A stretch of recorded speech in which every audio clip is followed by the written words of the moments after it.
Ya, shalom semuanya dan selamat pagi. Ya, buka kitabnya saudara di 1 Tesalonika 5, mulai dari ayat yang ke-15. Tema kita pagi hari ini adalah bagaimanakah seharusnya berdoa. Nah, penting sekali kita mengetahui bagaimana caranya berdoa dengan benar. Agar supaya kita itu doa nggak salah-salah. Ya, mari belajar bagaimana kita berdoa sesuai isi hati Tuhan. Bukan sesuai keinginan kita, tetapi sesuai dengan isi hati Tuhan. Nah, caranya seperti apa? Perhatikan 1 Tesalonika 5 ayat 15 begini, perhatikan. Perhatikanlah supaya jangan ada orang yang membalas jahat dengan jahat, tetapi usahakanlah senantiasa yang baik terhadap kamu masing-masing, terhadap semua orang. Nah, waktu kita masuk dalam hadirat Tuhan, berhiaskan kekudusan. Ku datang Tuhan dalam hadirat-Mu, berhiaskan kekudusan. Nah, jadi kekudusan itu syarat mutlak. Apakah kekudusan itu? Kudus, suci, tidak bercacat celah.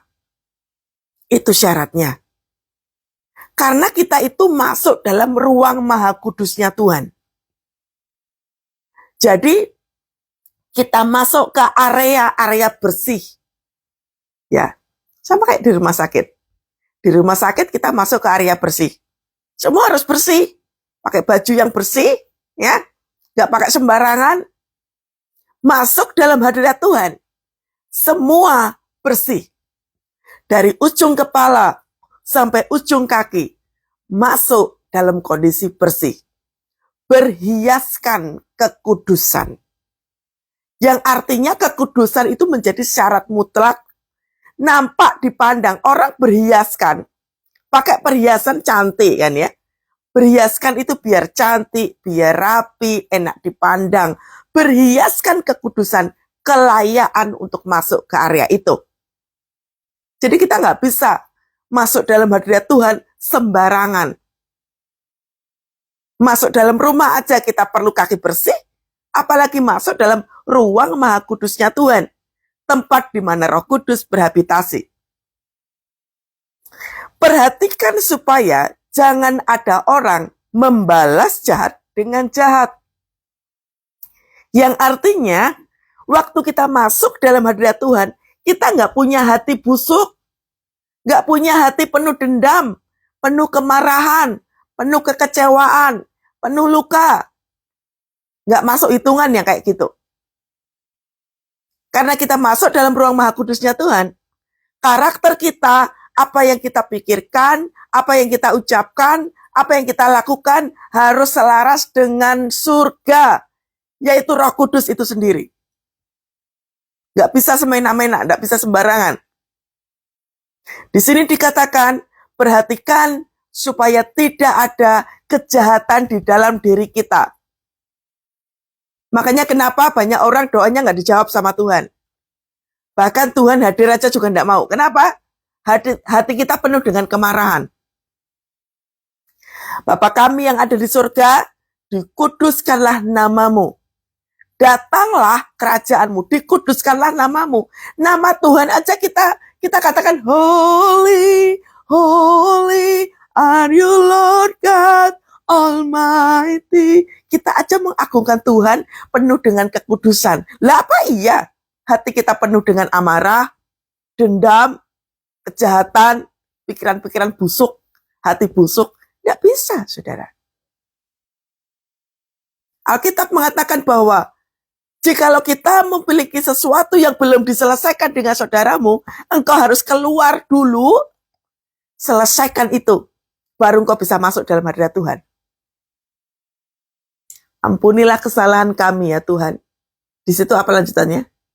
Seperti kami pun mengampuni. Makanya kalau nggak bisa mengampuni, jangan doa Bapa kami. Kalau nggak bisa masuk dalam hadirat Tuhan, nggak usah pakai doa Bapa kami. Nggak bisa itu. Anda nggak bisa masuk dalam ruang Maha Kudusnya Tuhan tanpa doa Bapa kami. Nggak bisa. Karena syaratnya mutlak. Kita diampuni, syaratnya adalah mengampuni terlebih dahulu. Jadi doa nggak bisa. Minta sembuh, minta pemulihan keluarga, minta supaya keuangan kita pulih. Loh, selesaikan dulu semua sampah kehidupan. Supaya jangan ada orang membalas jahat dengan jahat. Tetapi, dikatakan, usahakanlah senantiasa yang baik. Perintah loh ini. Anda jangan lagi mengatakan, gak segampang itu Bu. Ya sudah. Mau mendengar dunia atau mendengar hati Tuhan? Banyak orang egois. Pilih sakit kanker, pilih sakit kronis, daripada mengampuni kesalahan orang. Mujizat terjadi. Tunggu ada kekudusan. Adanya perubahan karakter. Adanya perubahan cara kita hidup. Ada nggak kita mengusahakan senantiasa yang baik? Jadi kalau pikirannya kita tuh cuma mengatakan, Ibu nggak tahu sih rasanya disakiti. Ibu nggak tahu sih rasanya KDRT. Betul, itu memang nggak enak. Tapi firman Tuhan sudah mengatakan saklek banget. Usahakanlah senantiasa yang baik. Ya bagaimana caranya? Agar supaya kita masuk dalam hadirat Tuhan. Apa iya kita berdoa, nangis-nangis di hadapan Tuhan, tapi keluar dari doa kita ngata-ngatain pasangan kita? Apakah doa yang kayak gini berkualitas? No. Jadi Kristen memang tidak enak, saudara. Standar kekudusannya itu saklek. Gak bisa dibantah. Tuhan katakan kalau disuruh mengampuni 70 kali 7 kali, yang artinya nggak ada space sekian milisenti pun untuk kita mempunyai kesalahan terhadap orang lain.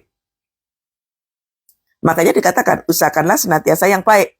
Terhadap siapa? Kamu masing-masing dan terhadap semua orang. Orang firman Tuhan yang bicara kok. Setiap perintah mengandung konsekuensi. Setiap perintah selalu ada bonus. Setiap perintah selalu ada hasil. Nah kalau kita nggak melakukan firman Tuhan, ya jadinya ya kayak begitu. Berkat Tuhan tidak mengalir. Beberapa waktu yang lalu saya mendoakan seorang pasangan gitu ya. Mereka sedang mengalami kehancuran keuangan.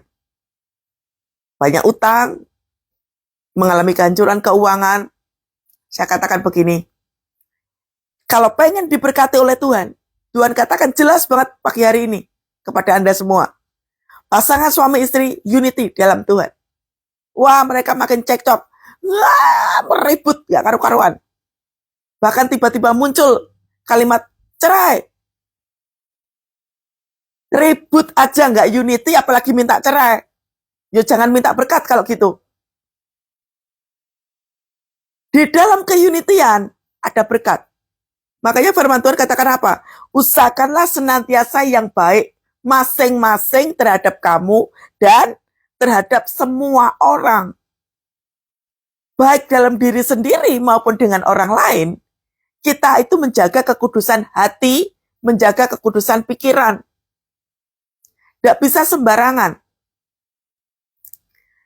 Jadi syarat mutlak untuk memiliki hati yang kudus, pikiran yang bersih, hati yang tenang, itu syarat mutlak. Tidak bisa ditolak. Anda mau ribut, mau mengatakan, gak tahu sih rasanya kayak gimana. Saya gak mau disakiti, saya gak mau dilukai. Ya sudah. Anda mau berkeputusan atau Tuhan yang berkeputusan, saudara? Jangan memaksakan diri. Jadi orang egois itu gak enak. Jadi orang yang gak mau taat dengan Tuhan itu gak enak. Perhatikan. Karena kita tidak bisa sembarangan berdoa. Jangan sampai mujizat yang kau terima itu dari iblis. Karena iblis juga tahu, oh ternyata Anda butuh mujizat. Oke. Iblis juga bisa kasih mujizat.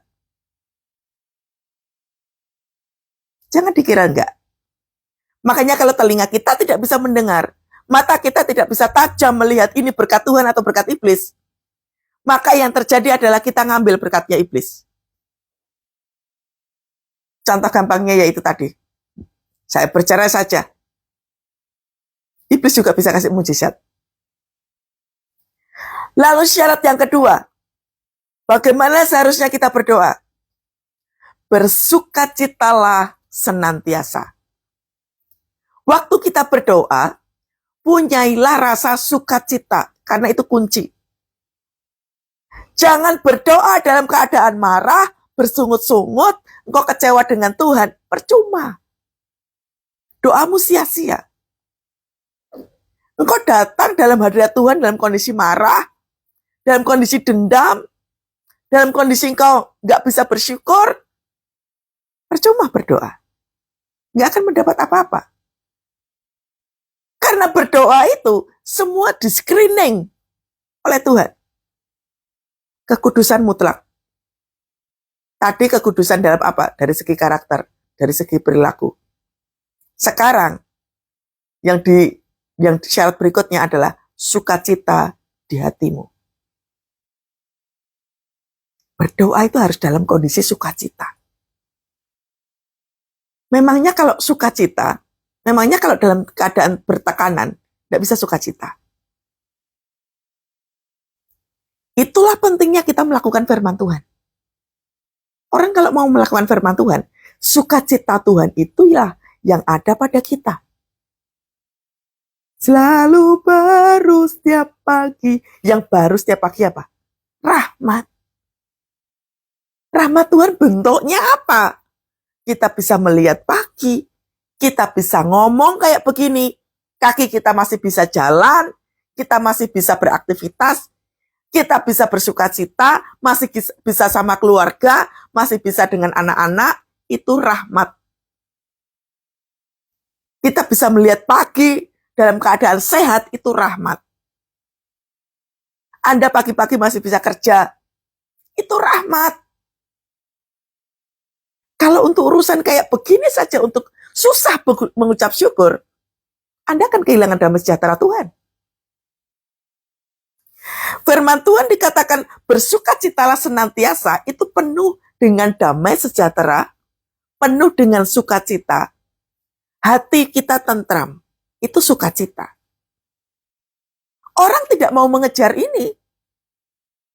Yang dipilih overthinking, yang dipilih kesedihan, rasa malas. Terjadi apa? Kelemahan tubuh.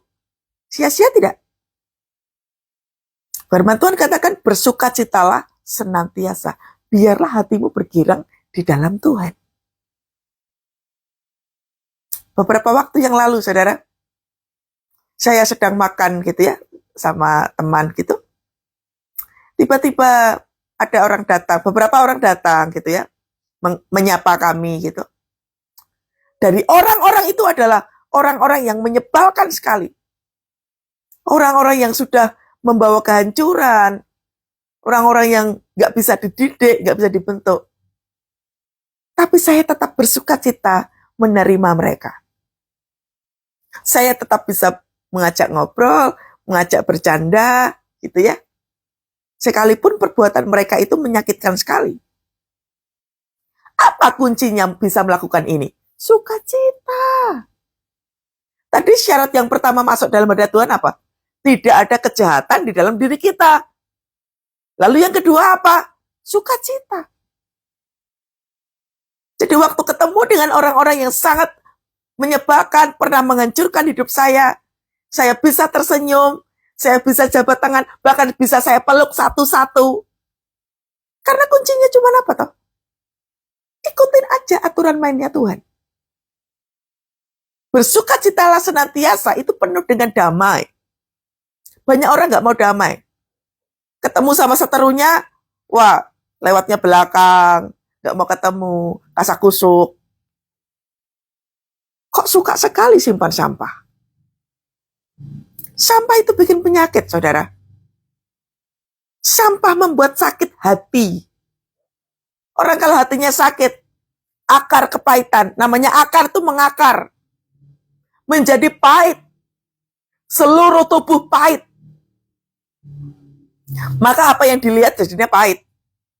Gampang tersinggung, gampang terluka.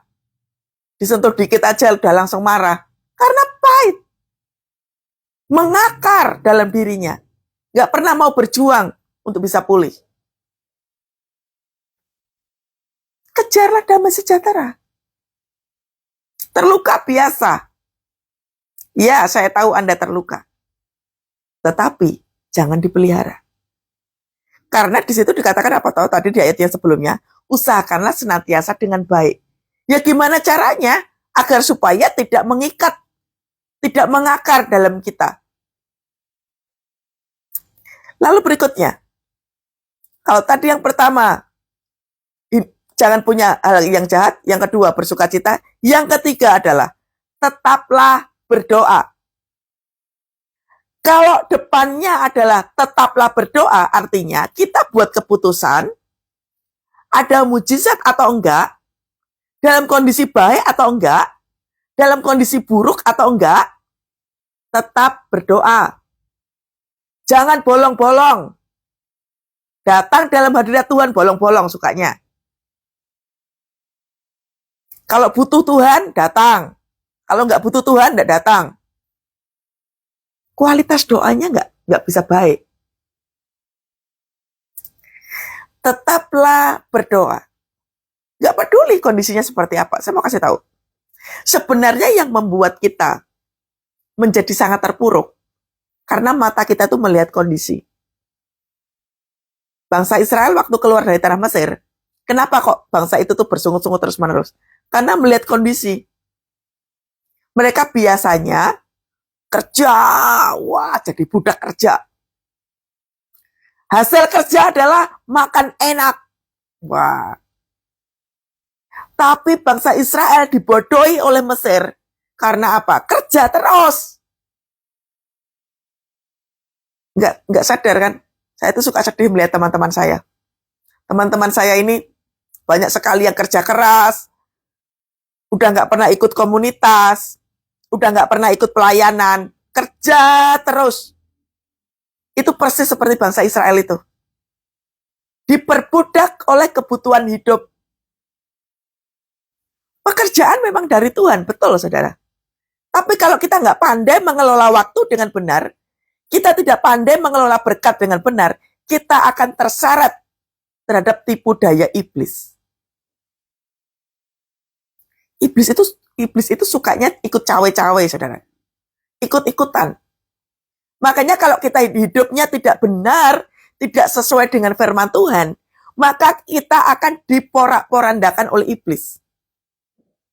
Dibuat sibuk, dibuat frustrasi, dibuat bingung. Nah, berkat yang seharusnya kita terima menjadi mamon. Ya pendak, kita diberkati oleh kesehatan. Tuhan kasih kita kesehatan. Tapi kita banyak pikiran terus, overthinking terus. Jadinya kelemahan tubuh. Kita tidak bertanggung jawab atas diri kita sendiri. Akhirnya kelemahan tubuh, sakit-sakitan, nggak bisa doa, nggak bisa pelayanan, nggak bisa kerja. Disuruh mengampuni, nggak mau mengampuni, akhirnya jatuh sakit. Tidak bertanggung jawab atas kesehatan yang Tuhan beri. Itulah kenapa kita harus tetap berdoa. Daniel, bagaimana bisa dia lolos dari auman singa? Singanya aja nggak ngaum, saudara. Waktu berada dalam goa singa itu pun, bagaimana bisa dia nggak dimakan sama singa?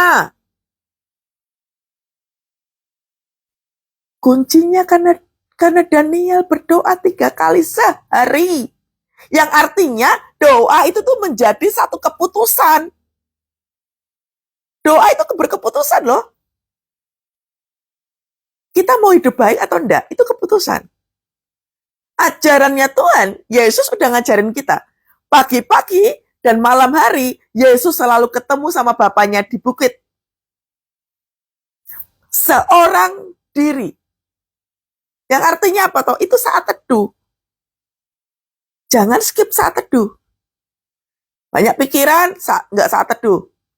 Baru kena liburan long weekend, nggak saat teduh. Dapat berkat sedikit aja, nggak saat teduh.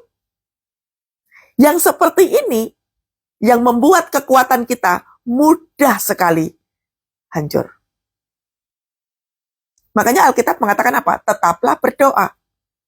Yang artinya, jangan berhenti berdoa dalam keadaan apa saja. Kalau udah terima mujizat, selesai berdoa, ya itu salah. Iblis kerja keras menghancurkan kita. Iblis itu tahu banget kita suka terhadap mujizat. Makanya iblis mepet-mepet sama kita. Supaya apa? Iblis punya kesempatan membuat mujizat saingan dengan Roh Kudus. Apakah mujizat dari iblis itu? Contoh. Gampang cara ngelihatnya. Waktu mau bayar utang nggak bisa. Bayar utang pakai utang, itu termasuk mujizat palsu. Belum apa-apa, belum berdoa, sudah mengajukan gugatan cerai. Itu pikiran-pikiran palsu iblis. Makanya kita harus tahu yang dari Tuhan mana, yang dari diri kita mana, yang dari iblis mana. Kita tidak bisa membedakan suara Tuhan, suara diri sendiri, atau suara iblis kalau kita tidak berdoa. Ingat, berdoa tidak sama dengan memohon. Beda. Berdoa itu isinya adalah pujian penyembahan terhadap Tuhan. Berdoa itu isinya adalah pengagungan kepada Tuhan. Berdoa itu adalah membenarkan suara kenabian. Apakah suara kenabian? Hidup yang diberkati, ada kehidupan, ada nafas kehidupan, ada pemulihan, ada kebangkitan. Nah itu suara kenabian. Itu harus kita perkatakan. Aku melepaskan kehidupan untuk keluargaku Tuhan. Di dalam nama Tuhan Yesus. Nah, itu suara kenabian. Kita berusaha untuk merilis itu. Dalam nama Tuhan Yesus. Aku perkatakan pasanganku bangkit kembali. Nah, itu suara kenabian. Membangkitkan kematian. Itu namanya doa. Bukan doa merengek. Aku berdoa satu keluarga kami Tuhan. Gak ada satupun yang stres. Aku perkatakan setiap yang stres mengalami kebangkitan dalam nama Tuhan Yesus. Belajar menubuatkan sesuatu. Menghidupkan kembali. Itu loh namanya doa tuh kayak gitu. Bukan doa kok minta terus. Duit Tuhan. Bayar ini belum Tuhan. Bayar utang ini belum Tuhan. Bosan saudara. Model kayak begini tuh bosan. Anda dan saya harus menjadi pasukan doa Tuhan. Yang membangkitkan kematian. Menghidupkan kembali apa yang sudah layu, sudah nggak bersemangat, yang hilang harapan, hidupkan kembali melalui doa.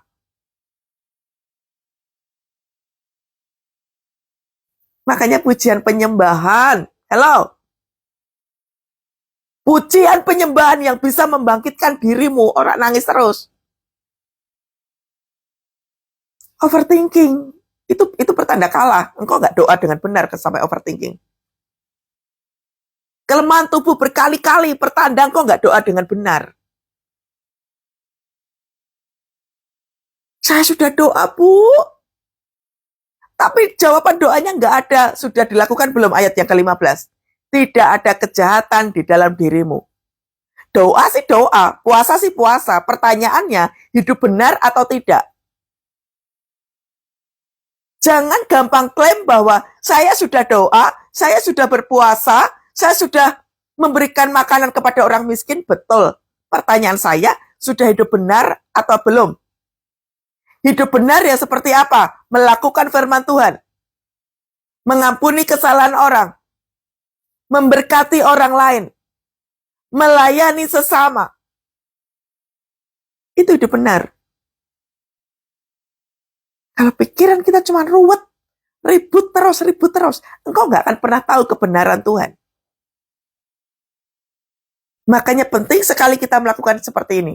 Tetaplah berdoa. Karena doa itu mengubah keadaan. Kalau engkau berhenti berdoa, masalahmu makin ruwet. Engkau salah berdoa, masalahmu makin ruwet. Berdoalah dengan benar. Berdoa tadi seperti apa? Kekudusan melingkupi kita. Yang kedua, berdoa itu harus penuh dengan sukacita. Berdoa itu harus on fire. Hatimu harus on fire. Dipenuhi dengan semangat Tuhan. Tuhan, aku tahu jalan keluarnya susah. Tapi aku mau sukacita dalam Tuhan. Tolong aku ya Tuhan. Seorang wanita yang sakit pendarahan 12 tahun itu, dia menyeret tubuhnya untuk mendekat Yesus. Kalau nggak ada sukacita, nggak bisa, saudara. Kalau nggak ada semangat dalam dirinya, nggak bisa. Dia menyeret tubuhnya untuk bisa kenal, untuk bisa menyentuh Yesus, nggak bisa. Dia harus membangkitkan dirinya sendiri. Aku harus ketemu sama Yesus. Engkau bangkitkan diri atau enggak? Saat teduh yang kemarin, kita bahas tentang apa? Untuk apa Marta manggil Yesus?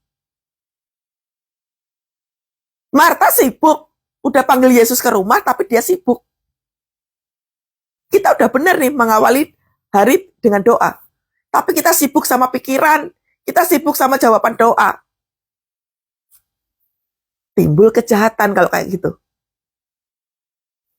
Kalau kita sibuk mikirin jawaban doa, timbul kejahatan. Kejahatannya apa? Nggak mengucap syukur. Apa saja dilakukan untuk bisa menerima jawaban doa. Kita bisa maki-maki pasangan kita karena kita nggak menerima mujizat. Ribut sana, ribut sini. Timbul kejahatan. Ngomongin suami, ngomongin istri, ngomongin orang tua, timbul kejahatan. Itulah pentingnya kita harus tahu mengapa Yesus harus ada di rumah kita. Amin. Tetaplah berdoa. Lalu dikatakan begini berikutnya. Mengucap syukurlah dalam segala hal. Halo, mengucap syukur. Bukan bersungut-sungut. Tuhan tidak tolong, Bu. Bukan Tuhan tidak tolong. Engkau yang nggak mendengar. Tuhan nggak peduli, Bu. Bukan nggak peduli. Suara doamu cuma minta. Ayo rubah, ya. Sudah tahu ya bagaimana caranya berdoa? Mengucap syukurlah dalam segala hal, sebab, lihat, itulah yang dikehendaki Allah di dalam Kristus Yesus bagi kamu. Jadi waktu kita berdoa, pastikan doa kita, cara kita itu tuh nyenengin hati Tuhan. Kemarin ada yang bertanya sama saya begini, Bu, doakan saya. Oh, bukan bertanya, minta tolong. Bu Keti, doakan saya nggak bisa bayar sekolah anak, Bu.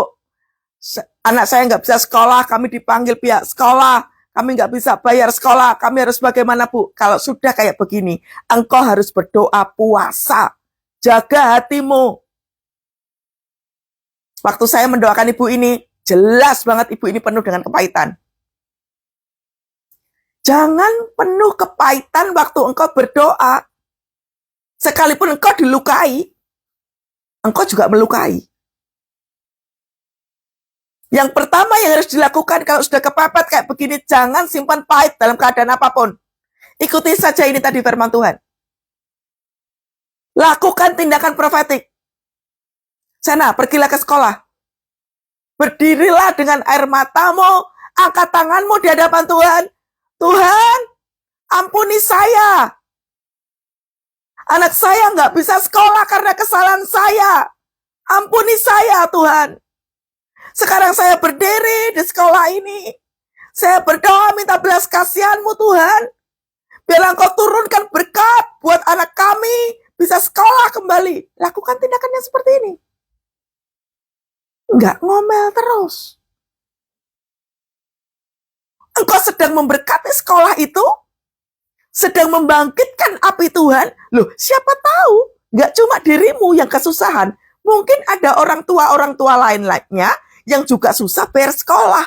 Waktu engkau berdiri di sekolah itu, engkau sedang memanggil Tuhan, engkau sedang menyalakan api di tempat itu, orang-orang lain yang stres seperti dirimu, mengalami kebangkitan. Loh kayak gitu loh maksudnya Tuhan. Engkau nggak cuma mikirin masalahmu. Engkau juga memikirkan masalah orang lain. Siapa tahu di situ ada kematian roh. Ayo bangkitkan rohmu. Cara berdoa yang kayak gitu, saudara. Jangan cuma mewek terus. Bosen. Minta-minta. Kalau engkau nggak bisa menjaga hati, nggak bisa. Bereskan diri, saudara. Bereskan. Ya. Lalu berikutnya, janganlah padamkan roh. Nah ini. Janganlah padamkan roh. Rohmu harus bangkit. Orang yang rohnya bangkit, doanya bukan, Tuhan utang saya gimana? Tuhan bisnis saya belum diiniin. Itu bukan membangkitkan roh. Itu ngemis. Membangkitkan roh, itu adalah waktu dia mengatakan bahwa, biarlah awan kemuliaan-Mu turunlah memenuhi bait kudus-Mu. Jadi dia mengubah atmosfer. Itu membangkitkan semangat. Waktu engkau berdiri, mewakili keluargamu, engkau mengatakan, di dalam nama Tuhan Yesus, ada roh yang menyala-nyala di dalam kami, Tuhan. Hadirlah kau di rumah kami, ya Tuhan. Bangkitkan kami kembali, ya Tuhan. Itu membangkitkan semangat. Semangatnya berupa apa? Roh yang menyala-nyala. Jadi rak utang terus yang dikatakan. Ganti semua itu.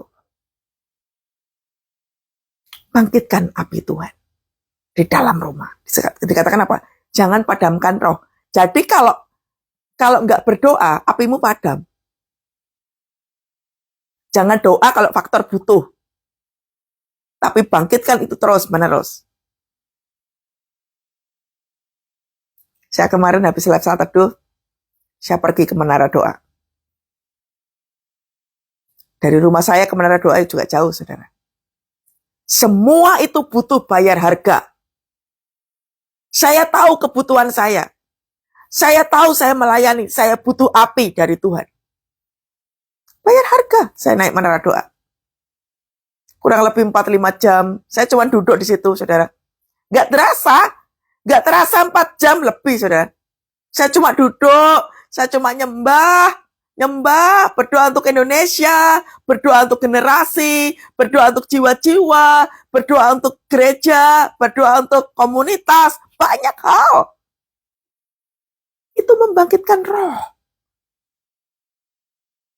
Anda harus suka berdoa. Anda harus suka memuji dan menyembah Tuhan.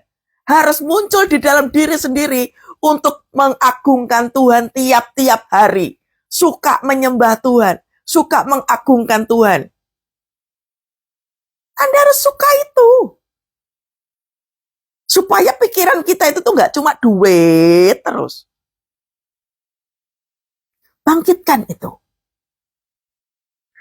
Lalu berikutnya. Janganlah anggap rendah nubuat. Tadi seperti yang saya katakan tadi. Di dalam nama Tuhan Yesus. Tuhan, aku berdoa, Tuhan. Anak-anakku mengalami pertobatan. Suamiku mengalami pertobatan. Istriku mengalami pertobatan. Orang tuaku mengalami pertobatan. Ini nubuatan-nubuatan. Kebangkitan, kebangunan untuk keluarga-keluarga. Jangan remehkan ini. Malas, Bu.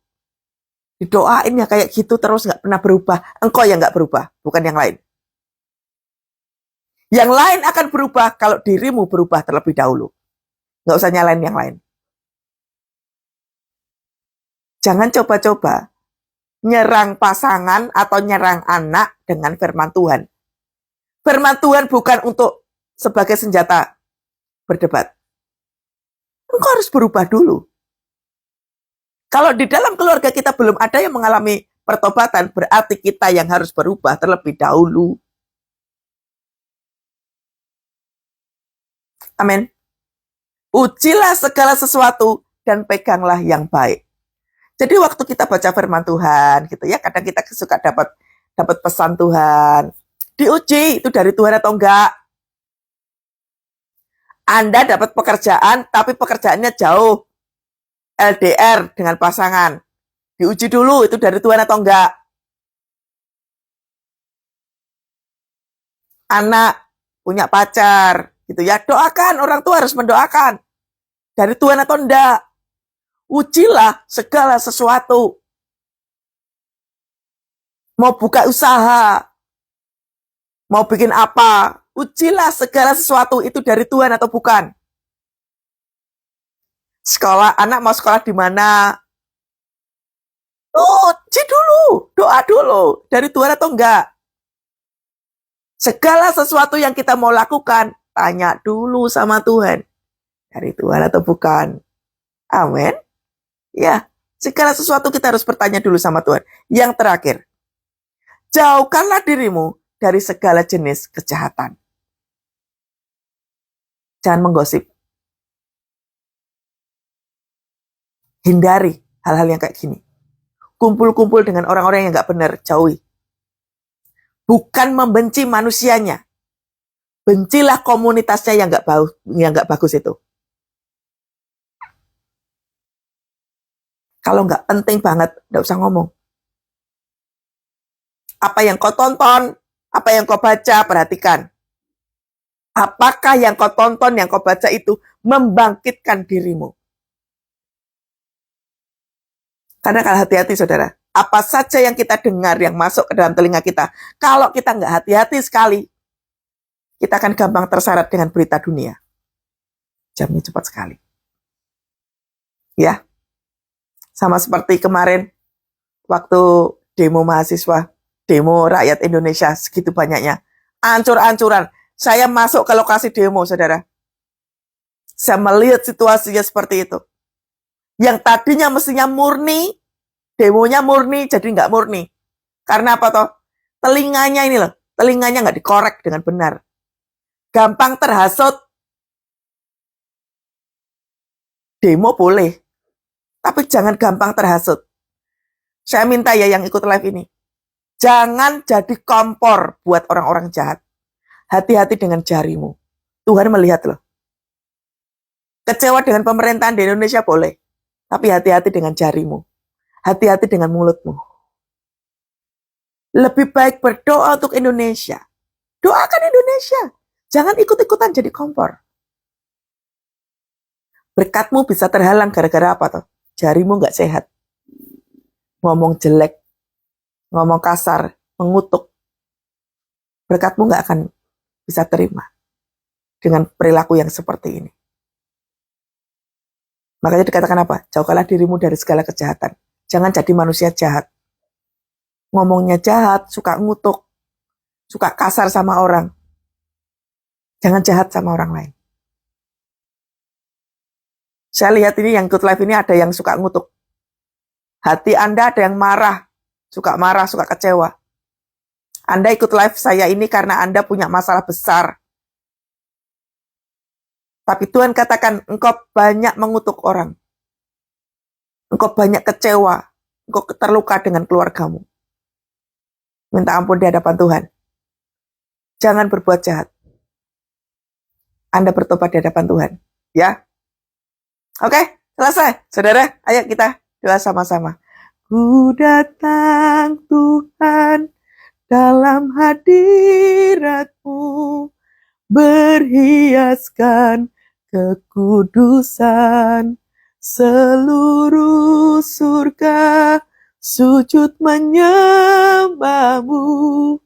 Ku tersungkur dan berseru, kudus, kuduslah, kuduslah Tuhan, Allah semesta alam.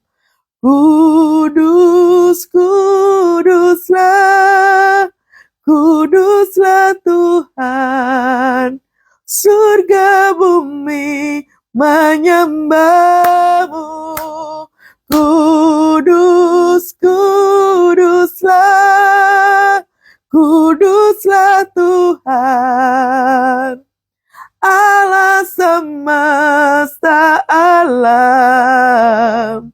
Kudus, kuduslah, kuduslah Tuhan, surga bumi menyembahmu. Tuhan, biarlah kekudusan-Mu melingkupi setiap kami. Pagi hari ini kami nggak mau bawa sampah. Pagi hari ini kami mau pulih hati kami, hidup kami. Kami tahu bahwa hari-hari ini Tuhan, begitu banyak kesulitan, tantangan kehidupan yang membuat kami lelah Tuhan. Buat kami bisa bertahan di hadapan Tuhan. Buat kami bisa tetap benar di hadapan-Mu ya Tuhan. Ya Roh Kudus, penuhi kami pagi hari ini dengan kasih-Mu. Agar kami mampu ya Tuhan untuk tetap berdiri teguh untuk semua tekanan hidup yang kami alami hari-hari ini Tuhan. Tolong setiap kami, urapi kami pagi hari ini Tuhan dengan urapan yang baru daripada-Mu. Biarlah firman Tuhan ini kami praktekkan mulai pagi hari ini Tuhan. Kami harus menang di dalam Tuhan. Kami adalah pemuji penyembahnya Tuhan. Kami adalah pendoa. Kami adalah tiang doa dalam keluarga kami. Kami adalah imam-imamnya Tuhan dalam hidup kami. Ya Tuhan, berikan kami hati-Mu. Berikan kami cinta-Mu ya Tuhan. Untuk kami dimampukan melakukan semuanya ini. Penuhi kami. Penuhi kami. Oh rabashikara lawala wala wala. Oh ya lawala wala wala wala wala. Gorebesekere rabata kara lawala wala wala. Oh ya lawala wala wala wala wala wala wala. Mengalirlah ya Tuhan kasih-Mu. Kekudusan Tuhan melingkupi setiap kami. Di dalam nama Tuhan Yesus. Hati yang hancur Tuhan pulihkan. Hati yang takut Tuhan kuatkan kembali. Dalam nama Yesus. Wow Tuhan. Berikan kami kekuatan yang baru. Dalam nama Yesus. Kekuatan yang baru mengalir bagi kami. Dalam nama Tuhan Yesus. Hati yang hancur, hati yang patah, disembuhkan Tuhan kembali. Di dalam nama Tuhan Yesus. Di dalam nama Tuhan Yesus. Mari saudara angkat tanganmu sama-sama. Dan kiranya berkat daripada Allah Bapa, Putra, dan Roh Kudus menyertai kami semua pagi hari ini dan sampai selama-lamanya. Kasih Tuhan mengalir bagi setiap kami. Penuh berlimpah. Melimpah atas kehidupan kami. Hanya di dalam nama Tuhan Yesus. Haleluya. Amin. Dahsyat. Come on saudara, kejarlah sukacita Tuhan. Amin. Oke, sampai ketemu besok pagi. Tuhan Yesus memberkati semuanya. Shalom, shalom.